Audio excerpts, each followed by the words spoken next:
So whatever happened between you and Pat White? What's the source of all this venom?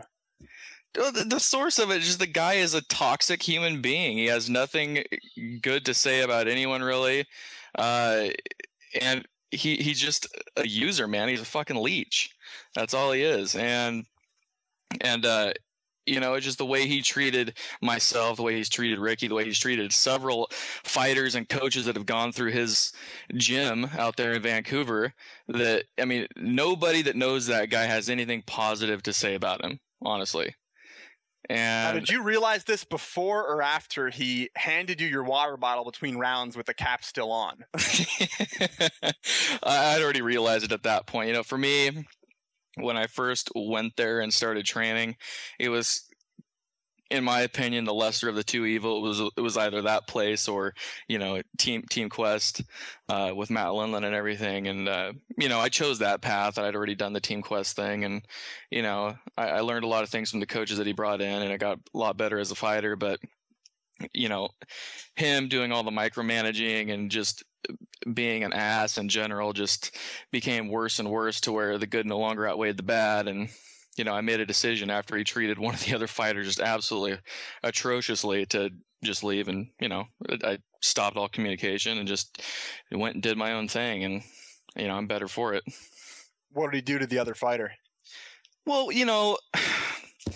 this kid drove all the way from Iowa. He was a wrestler learning to be an MMA guy, didn't have hardly any experience, out to Vancouver, Washington to learn how to fight, and Pat was getting frustrated with him because he was doing what beginners do when they're getting, beat on by a guy that's really experienced. He was covering up and backing away, putting his head down, typical beginner type stuff. And he was getting frustrated. So he told myself and Ricky just to go in there and knock this guy out. And that's not what you do to teammates, man. I mean, there's a time and a place for that. But I think in the training room, that's probably a little far. I don't want anybody trying to go in there and try and knock me out. I mean, if we're going to play that game, we might as well just fight, and, we'll do that then, screw it. But, we're supposed to be training partners, trying to learn something, trying to get better. And, I refused to do it.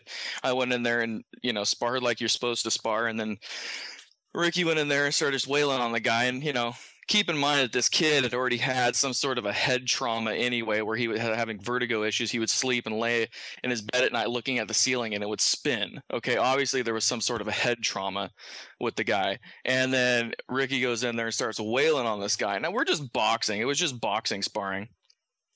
The guy takes a knee after taking, a few nasty shots, takes a knee with one hand on his head, the other one waving off, say, hold on, my head. And then, pats all over and saying, fuck it, keep hitting him. And so, Ricky grabs him by the back of the head and starts uppercutting him in the face. Like, that's okay. And I was just shaking my head. I was like, you gotta be fucking kidding me, man. Like, this guy is here to train, here to learn something. How is that making him better? How is that teaching him a goddamn thing? It's just not.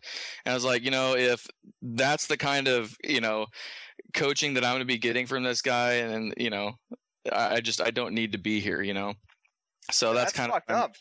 Well, I know, and that's when I made the decision to leave. I was like, you know what? And it didn't even directly affect me. I mean, if that would have been me, of course, I would have been really pissed off and had all sorts of motivation to leave. But I mean, I didn't understand. It didn't make any sense to me. And I've been around long enough to know what a good coach is and what a bad coach is and what kind of training is good and what's acceptable. And that's just something that, is ridiculous. And so that's when I made my decision to leave, and I did. Yeah, that is insane, man. I mean, even at old school shoot-a-box, when they just unload on guys, if the guy takes a knee, they don't fucking keep hitting him until he's like knocked out. I mean, what is that? Yeah, I totally agree, man.